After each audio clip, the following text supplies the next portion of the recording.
বাঙালির 12 মাসে 13ই পার্বণ, আর সব পার্বণ একদিকে আর আমাদের দুর্গোৎসব অন্য একটা উৎসব। আমরা এটা আনন্দের সাথে পালন করে থাকি।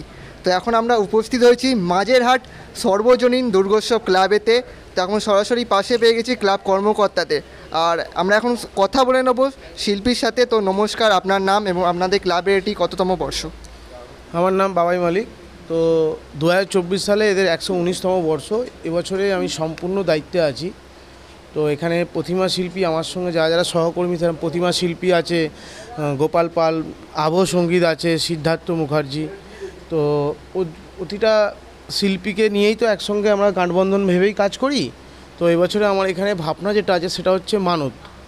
তো কিছুদিন আগে বা কিছু গ্রামের দিকে আমরা দেখি, এখনও পর্যন্ত বা শহরের বুকেও হয়, মানত এমন একটা জিনিস যে আমরা যে কোনো জায়গায় মন্দিরে পুজো দিতে গেলেও সেখানে দেখি একটা মানতের একটা ঢল থাকে বা একটা চাহিদা থাকে, এবং মানুষের মধ্যে একটা বিশ্বাস সবসময় কাজ করে যে এই মানত করলে কোনো রকম ভগবানের সঙ্গে আমরা মিলিত হব বা ভগবানের কোনো আমরা সংকল্প করলে সেটা আমাদের হবে। এইভাবেই আমাদের দীর্ঘদিন হয়ে আসছে।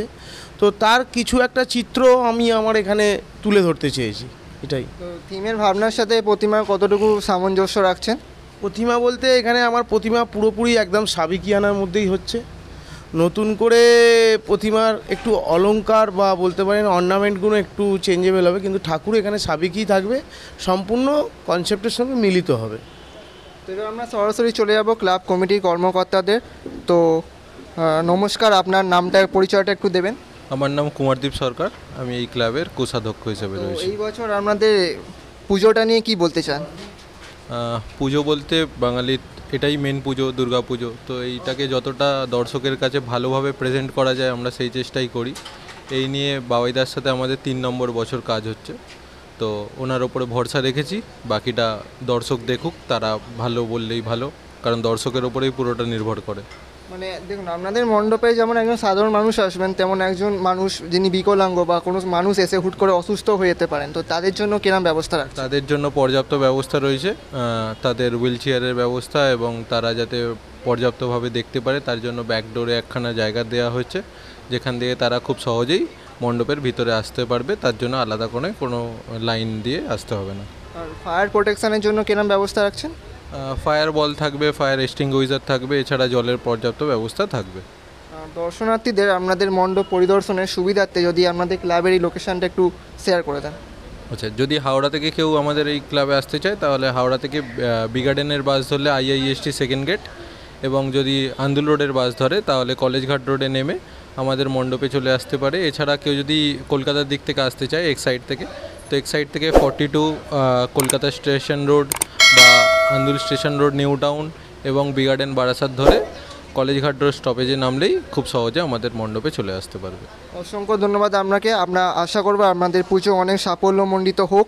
তো পুজো সংক্রান্ত এরকম আরও ভিডিও দেখতে হলে, এরকম আরও খুঁটিনাটি তথ্য জানতে হলে অ্যাক্টিভ নিউজকে অবশ্যই দেখুন। অ্যাক্টিভ নিউজকে লাইক করুন, শেয়ার করুন আর সাবস্ক্রাইব করুন। ক্যামেরাম্যান দেবমালোর সাথে আমি সায়ন্তন, অসংখ্য ধন্যবাদ।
জাগো